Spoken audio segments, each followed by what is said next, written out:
Tier list de ce soir, les stablecoins. Donc définition d'un stablecoin, c'est une monnaie qui est stable, dont la valeur est adossée à une valeur généralement dans le monde réel. Ça peut être par exemple une OK. valeur, une monnaie fiduciaire comme du dollar, ce qui est généralement utilisé.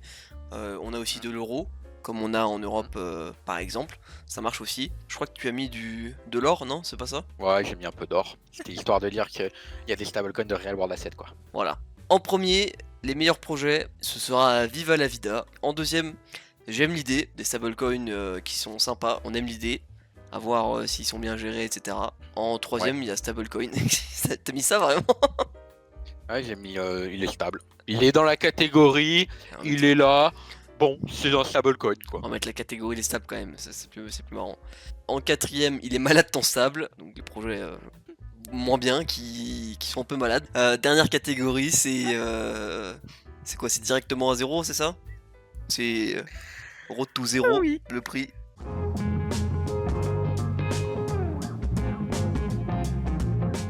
Non, mais on J'ai peut à peu près commencer tout noté dans par ma le feuille. Euro A. Euro A, c'est un projet, de Angle Protocol, qui est un projet entre guillemets français, C'est ça. avec son jeton de gouvernance Angle, qui est listé déjà sur BitMEXChange. C'est un des stablecoins euro qui est sur le marché. La difficulté pour un stablecoin, c'est d'atteindre les premiers 25 millions. Mais la très grosse difficulté pour les stables, pour acquérir de nombreux utilisateurs et être vraiment liquide pour attirer limite des institutionnels, Mhm. c'est les 100 premiers millions. Ok. C'est les 100 premiers millions, sachant qu'il y a des paliers. 25 millions, c'est le premier palier. Le deuxième palier, c'est 50 millions. Et après, c'est 100 millions. Et il faut que ton stable, en fait, dès qu'il est supérieur, entre guillemets, à 100 millions de capitalisation, souvent, il varie entre 0,995 et 1,005. Ok. Et on considère ça comme un stable raisonnable dans l'univers de la crypto. Donc oui, j'ai mon carnet parce que j'étudie énormément les stables. Voilà, il faut arriver pour que vraiment qu'on considère un stable au top et que ça attire vraiment les professionnels du secteur. Donc à peu près 250 millions de dollars de liquidité. Aujourd'hui, le euro A est 10 fois plus petit que ce qu'il faudrait. Mais il se lance, c'est soutenu quand même par un des plus gros fonds crypto à travers le jeton de gouvernance Angle. Il y a encore beaucoup de jetons à émettre de la part de Angle. Après, le ROA, il fait son taf. Ce que je peux vous dire, c'est que vous allez pouvoir le stacker directement sur BitMEXChange lorsqu'on aura sorti le stacking. Comme on est en phase de test actuellement, je vais vous donner les rendements de l'EUROA.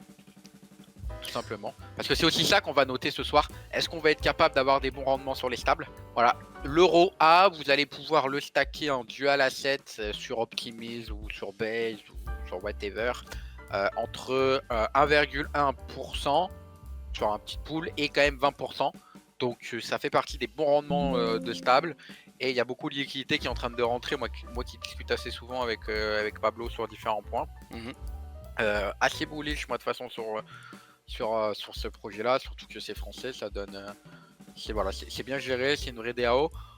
Non, on peut pas le mettre en top parce qu'il est trop psy. Je sais plus c'est quoi la deuxième catégorie que l'on a ou la troisième. C'est j'aime l'idée. Moi, je l'ai mis de base en j'aime l'idée, donc je pense que il peut y aller.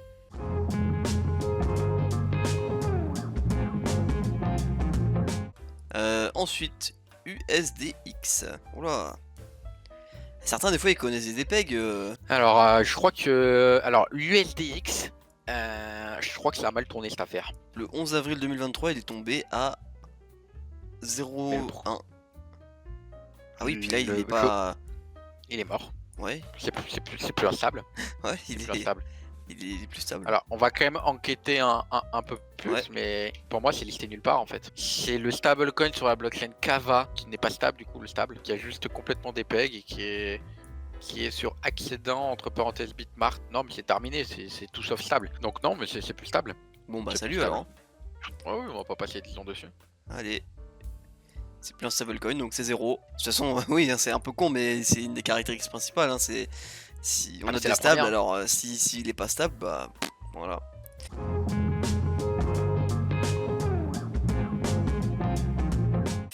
Le SUSD.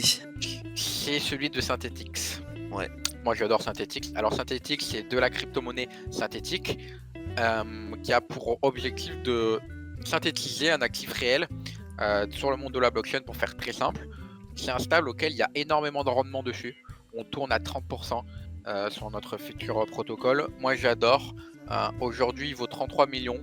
Il est décentralisé. On va quand même, bien évidemment, on aimerait voir la réserve de nos amis de ce stable-là, mais il me semble que c'est que de la dette du gouvernement américain. J'ai pas d'infos sur la réserve. On va le mettre dans le stable. Hein. Ça gagne 1 million et quelques. Il y a des jours, ça gagne plus rien. C'est tic tac tac tac. Ah, mais c'était mal configuré. Et maintenant, c'est linéaire. Ouais, c'est un stable qui va en devenir. C'est Ouais, il est stable. Voilà, il est stable. Allez, vendu.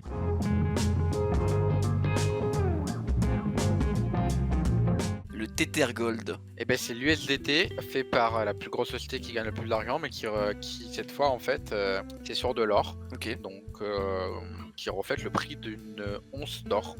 Un des premiers real world assets. Hein. Après, est-ce qu'on a besoin l'avantage c'est en fait c'est que ça permet de refléter le prix de l'or. Donc ils ont de l'or dans leur réserve. Ouais. Et quand tu achètes de l'or, souvent tu as des frais de gestion sur les différentes plateformes, etc. Là, ça te permet en fait de rester en crypto et d'être exposé à de l'or. Donc moi j'aime beaucoup l'idée. Effectivement. Non, mais c'est un des meilleurs. Oui, Il a été fait pour concurrencer le Pax Gold, donc qui arrive aussi, qui est dans la liste. Donc ouais, donc non, bah, très bien. J'aime l'idée pour moi. J'aime l'idée. Ouais, j'aime l'idée, ouais. Il est pas mal.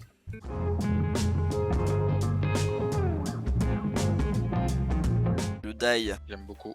Ah, le DAI, c'est beau, hein. Je pense que je vais aimer bien plus le pure DAI que leur DAI qu'ils sont en train de faire, parce que maintenant le collatéral du DAI est un peu chelou. C'est un des DAI où tu as le plus de rendement, c'est un des projets qui gagne le plus d'argent, mais qui est DAO. Passé un moment, tous les protocoles de finance décentralisée avaient du DAI. Maintenant, ils ont plus autre chose. Mais après, ça reste un super stable, donc j'aime beaucoup l'idée, quoi. Je pense que c'est pas En mal. gros, ça brûle du maker avec les revenus et tout, c'est bien géré avec le jeton de gouvernance. D'ailleurs, il va y avoir DAI et Spark. Donc ouais, j'aime l'idée sur le DAI. C'est gros, c'est plusieurs milliards hein, le DAI hein. maintenant. C'est pour ça, moi je le mettrais, enfin... Ouais. Je le mets pas parce qu'il a du Athéna dans sa réserve et j'aime pas. Et à un moment, je pense que ce truc, ça va merder grave. Quoique, parce que maintenant, Athéna, ça vaut 12 milliards, donc ils peuvent taper dans leur réserve pour compenser leur short un peu trop abusif.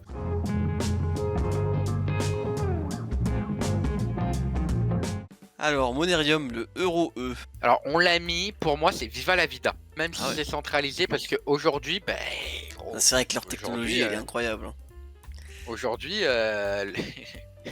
aujourd'hui, je dépense des Monerium sur la blockchain Genesis avec ma boulangère. Je lui dis, j'ai vendu 3 grammes d'Ether pour t'acheter ton pain au chocolat en fait. Et puis la carte elle a 0 frais. Il faut juste la payer par contre, ils te l'envoient. Mais en fait, ils ont une licence. Non, c'est la carte Genesis Pay, mais c'est en gros, en fait, à savoir que Monerium, Genesis, CoSwap, Save, tout derrière, c'est la blockchain Genesis. Okay. Et voilà, ils ont énormément investi dans tous ces types de projets-là. Et c'est pour ça que Genesis va devenir ultra puissant. C'est pareil que le Real World Asset. En fait, aujourd'hui, en plus, Monerium, ils sont pas considérés comme une crypto, comme un stable, parce qu'ils ont une licence de monnaie électronique. Ouais. Ils ont une licence de monnaie électronique, et donc c'est ce que j'expliquais tout à l'heure dans notre call. C'est que d'un point de vue régulation, ils pourraient échapper à la régulation des stables. Même si pour s'inscrire, ils te demandent un KYC quand même sur Genesis Pay poussé. Et sur Monerium assez poussé. Mais en gros, la technologie, c'est que tu fais un virement instantané avec Monerium. Tu achètes du Monerium sur la blockchain Genesis, Ether ou Polygon. Et tu reçois directement les Monerium dans ton wallet. Ils sont mintés et envoyés directement dans ton wallet. Donc, en faisant ça, c'est ultra puissant, c'est ultra rapide si ta banque est capable de faire un virement instantané. J'aime beaucoup l'idée, c'est un stable qui est en train de devenir assez gros et qui va commencer à être énormément utilisé dans la finance décentralisée, même si c'est un stable euro qui aujourd'hui, donc c'est l'euro E, si je dis pas de conneries. Ouais, exactement. L'euro E, tu vas pouvoir le stacker directement sur notre plateforme à 14%, mais en collatéral, enfin avec un LP token, avec du DAI, du SDAI sur la blockchain Genesis. Pour la techno, pour l'utilité, il s'échange bien, il est très liquide. Il n'est pas listé sur les plateformes centralisées parce qu'ils veulent pas être listés sur les plateformes centralisées, c'est très compliqué de les lister. Donc juste pour ça, vraiment, faut le tester, faut aller voir. Je sais que c'est peut-être encore en privé, en bêta privé, je crois. Il me semble que c'est en bêta privé. Ouais, c'est peut-être encore en bêta privé, mais nous on y a accès, c'est une folie. Ouais. Tout simplement une folie. Donc allez-y. Allez, vive la vida.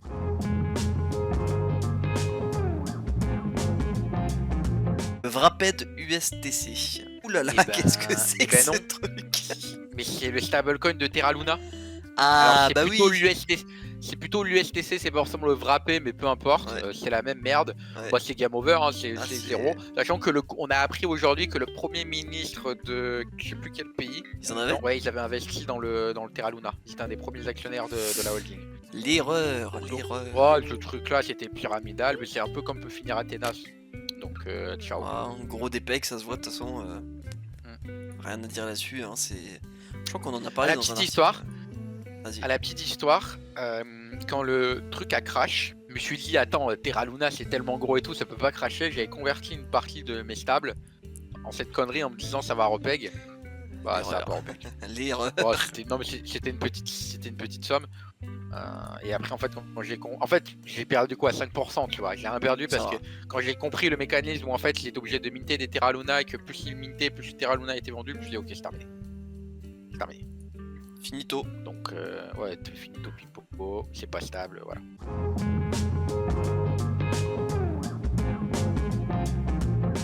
USDE, le TENA. Il est stable, mais le problème c'est que son collatéral c'est de l'effet de levier sur les Ouais, c'est plateformes. ça. C'est celui qui risque. Pour moi, il est stable aujourd'hui parce que ça va dans le bon sens. Mais après, ils ont dit qu'ils allaient réinverser lorsque le marché irait dans l'autre sens. Mais à partir du moment où tu joues le collatéral d'un stable sur les mecs qui empruntent à effet de levier sur les plateformes centralisées, que toi du coup tu short quand eux ils empruntent en long et que tu long quand eux ils empruntent en short, bah c'est chaud quoi. Ça fait un peu peur quand même. Hein. Bah moi ça me fait très peur, donc pour moi je le mets dans la catégorie 4 parce que j'en ai peur quoi. Pour moi ça va faire un Terra Luna cette affaire. Ouais. Après c'est pas le même mécanisme, hein. Je fais un virage à sûr. 90 degrés. Ouais, il est stable, mais pas plus quoi. Il est pas malade. Ouais, il me fait très peur. Bon bah alors il est malade, ok. Ouais,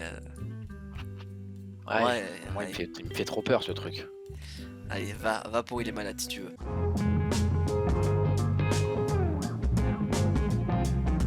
Le GHO. C'est le Go de AAV qui a comme collatéral, entre guillemets, ce que j'aime beaucoup moi avec le Go de AAV, déjà c'est qu'ils prennent le temps de faire les choses. Ils l'ont lancé sur Ether et là ils le lancent sur Arbitrum. C'est que tu peux poser du AAV en collatéral, donc à 5%, ça va te rapporter 5% de rendement et tu peux emprunter le stable à 5%. Donc en fait, ça t'emprunte le stable gratuitement juste en ayant tes AAV. Donc si ton AAV prend de la valeur, bah, tu auras moins de stable à rembourser dans le futur. Donc ça c'est cool, c'était que sur Ether, ils vont le faire sur Arbitrum. Donc la question va être est-ce que à titre personnel ou à travers le fonds d'investissement, on va prendre tous les AAV qu'on a, les foutre en collatéral et remprunter la même somme que l'on a, ça veut dire qu'on va multiplier par 2 notre capacité d'investissement à condition que le AAV par contre prenne de la valeur, parce que s'il perd de la valeur, on va se faire liquider. Mais on aura le stable. Non, donc à la sortie, ça peut être tenté. Hein. À la sortie, moi c'est ce qui m'intéresse beaucoup, on va pas se mentir. Quel est le collatéral, vous allez me dire, du Go de AAV? Le Go de AAV, déjà, c'est ultra décentralisé, c'est fait par le protocole, AAV, tout simplement. Le TH, du Bitcoin. Mais c'est surtout en fait les dettes que les gens ont aussi. Ce qui est important de comprendre. Multi-collateral banking, c'est ça, donc backé par les assets de la supply into the AAV protocol. Voilà, c'est ce que je disais. C'est AV, c'est la qualité. Voilà, ce que je peux vous dire aujourd'hui, c'est que ils ont bloqué à 90 millions et il y a 84 millions qui sont empruntés. Donc c'est magnifique. Voilà, le current reward est 4,56%, discount payment 30%. J'aime beaucoup leur principe, c'est un principe sur lequel je veux qu'ils tendent, qu'on va tendre nous aussi lorsqu'à un moment on aura notre propre stable. Ouais. Moi perso, j'adore. Voilà, je dis les termes. J'adore. Viva la vida? Ou j'aime l'idée? Il va arriver sur Arbitrum si je comprends, si on comprend bien ce que l'on peut faire. Oui. Mais c'est sûr, le vote de DAO est en cours. Est-ce qu'il est validé? C'est un peu tôt pour le mettre en Viva la Vida, mais parce que c'est AAV et qu'ils ont toujours respecté la crypto et qu'ils ont un collatéral de malade et que par rapport à leur roadmap et comment ils vont développer le truc, pour moi c'est un des stablecoins clés de la future finance décentralisée qui est en train de se construire. Allez.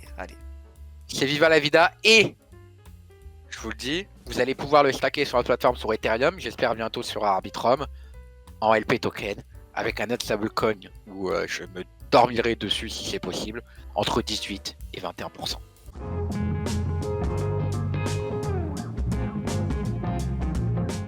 Le PayPal Toujours USD. tout ça. Bah, Ça, c'est PayPal qui a voulu lancer son stablecoin pour les paiements internationaux parce qu'ils se sont rendus compte que ça allait être bien moins cher. C'est géré par c'est géré par Pax, la société derrière. Ok. Bon, le truc a pas marché quoi. PayPal l'a lancé, a respecté aucun standard crypto, ça a pas du tout marché. La réserve, je pense Bah, qu'ils ça a t'envoient flop, juste hein, sur le site. Ouais. Bah, ça flop, mais après bon, ça vaut quand même 100 et quelques millions, je crois, non? Oui, mais forcément, parce que ça reste PayPal, quoi. Mais... Ça oui, et qu'il en fait, pour acheter de la crypto, ça te permet d'utiliser leur stablecoin et je crois que tu as moins de frais sur la plateforme, voire même t'en as pas, je sais plus. En tout cas, ça répond à leur problématique d'envoyer de l'argent à droite à gauche, ça c'est sûr. Après, c'est tellement centralisé et tout. Bon, il est stable et il restera stable parce que c'est PayPal, hein. Mais c'est bien parce que ce soit un acteur, mais rien d'innovant, donc il est stable. Ouais, rien d'innovant, c'est hyper centralisé, bof.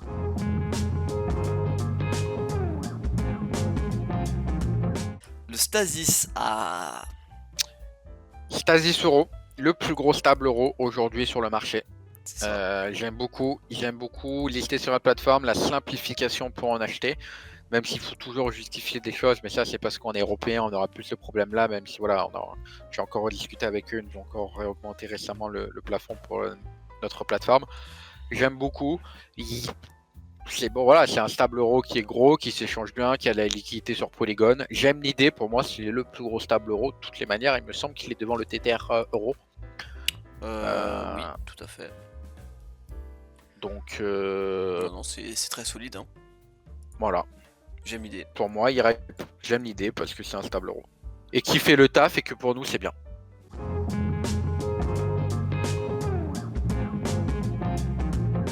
Qu'est-ce qu'on en dit de Bah, l'USDC? c'est viva la vida, même s'ils peuvent te freeze ton wallet, parce que demain, je pense que si dois me foutre dans le coma pendant 50 ans, je pense que l'USDC existera encore.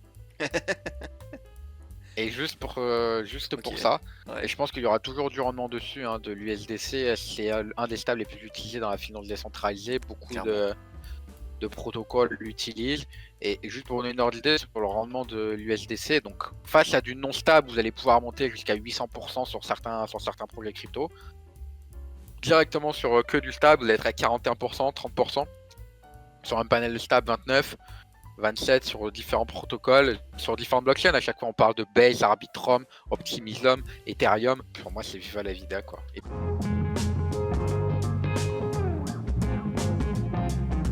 Tether, hein, bon bah c'est pareil, hein. Bah, Tether, ça a été le premier stable qui a répondu à la problématique, parce qu'à l'époque, ce qu'il faut savoir, c'est qu'au moment où j'ai commencé un petit peu la crypto, la plupart des gens ne tradaient pas face au dollar, mais tradaient face au Bitcoin, parce qu'il n'y avait pas de stablecoin. C'est ça. Et eux, ils sont arrivés, il y a toujours eu des questions un peu opaques sur la réserve, chose que maintenant il n'y a plus, ils sont tellement gros, ils rachètent tellement de sociétés de minage de crypto, ils investissent dans le minage, ils investissent dans plein de boîtes, dans plein de trucs.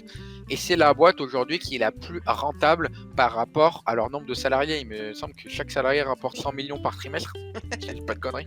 C'est une dinguerie, en vrai. Ils sont à peine, ils sont 50 Tether. Et c'est le plus gros stable aujourd'hui, c'est le stable le plus liquide, multi-chain. Ah, t'es obligé d'en le mettre viva la vida, un Ether, c'est juste trop gros pour les résultats. mettre. Tether, non mais les résultats Tether sont 2,85 milliards de bénéfices sur le premier trimestre. Non mais je rajoute les zéros dans ma calculatrice. Je rajoute les zéros et je les divise par le principe qu'ils sont 100. Ça fait 28 millions de dollars de résultats nets par salarié qu'ils ont. S'ils sont 100, mais je crois qu'ils sont 50. Mais on va dire qu'ils sont 100, ça nous fera moins mal à la tête. Pas grand chose d'autre à dire, hein. Tether c'est énorme, mais ça restera énorme tout le temps. Elle est belle cette liste. On a dit les choses, c'est important d'investir dans des bons stables parce que vos bénéfices du bull run ne partent pas à néant.